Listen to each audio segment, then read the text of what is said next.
பாய் எல்லா பிரச்சனைக்கும் இந்த போலீஸ் தான் பாய் காரணம். அவங்க சரியான பாதுகாப்பு கொடுக்கவே இல்லையா? எங்க எங்க தளபதி முதலமைச்சராருன்ற பயத்துல நாங்க கேட்ட இடத்த தரவே இல்லை தெரியுமா? நீங்க கேட்ட இடம் தரலையா? ஆமா, அப்படி என்ன இடம் கேட்டீங்க? கரூர் உழவர் சந்தையை கேட்டோம். ஆனா கடைசியில வேலுச்சாமி புறத்தை தான் கொடுத்தாங்க. ஏண்டா 39 உயிரை பலி கொடுத்ததுக்கு அப்புறமா இன்னும் தற்கொலையா தான் இருப்பீங்களா? இந்த உழவர் சந்தையை கேட்டீங்களா, அது ஒரு வழிச்சாலைடா. அது இப்ப அனுமதி கொடுத்திருந்த இந்த வேலுச்சாமிபுரங்கிறது 2 வழிச்சாலை, நல்ல பெரிய இடம். ஆனா உழவர் சந்தையில மட்டும் வச்சிருந்தா இன்னும் பலி எண்ணிக்கை எங்கேயோ போயிருக்கும்.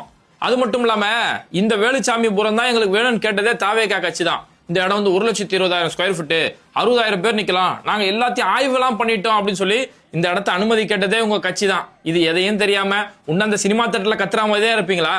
அது இல்லாம போலீஸ் பாதுகாப்பு கொடுக்கலன்னு வேற சொல்லிட்டு இருக்கீங்களா?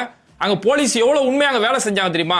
பாதிக்கப்பட்ட மக்களுக்கு அவங்களுக்கு உதவி செஞ்சு அவங்களை ஹாஸ்பிட்டல்ல கூட்டு போய் அட்மிட் பண்ணி அங்க பாதிக்கப்பட்ட ஒவ்வொரு உயிரையும் காப்பாத்தி கொண்டு போறாங்க. ஆனா நீங்க வர வழியில இருக்கக்கூடிய ஆம்புலன்ஸ் கூட வழி விடாம அநியாயம் பண்ணிட்டு இருந்தீங்க. ஆமா, அது வேணா ஒத்துக்கிறேன். இவரு செந்தில் பாலாஜி இருக்கிறாரு, 20 நிமிஷத்துல ஸ்பாட்டுக்கு எப்படி வந்து நிக்கிறாரு? முதலமைச்சர் மு க ஸ்டாலின் வராரு, துபாய்க்கு போன உதயநிதி உடனே ஓடி வராரு. அவங்களாம் வேற வேலையே இல்லையானா? ஏண்டா தற்குறியில செந்தில் பாலாஜி ஏன் வந்தாருன்னு சொல்லி கேக்குற? செந்தில் பாலாஜியோட சொந்த ஊர் அது. அவர் சொந்த ஊர்ல ஒரு பிரச்சனை நடக்கும், அவர் வராம வேற யார் வருவாங்க?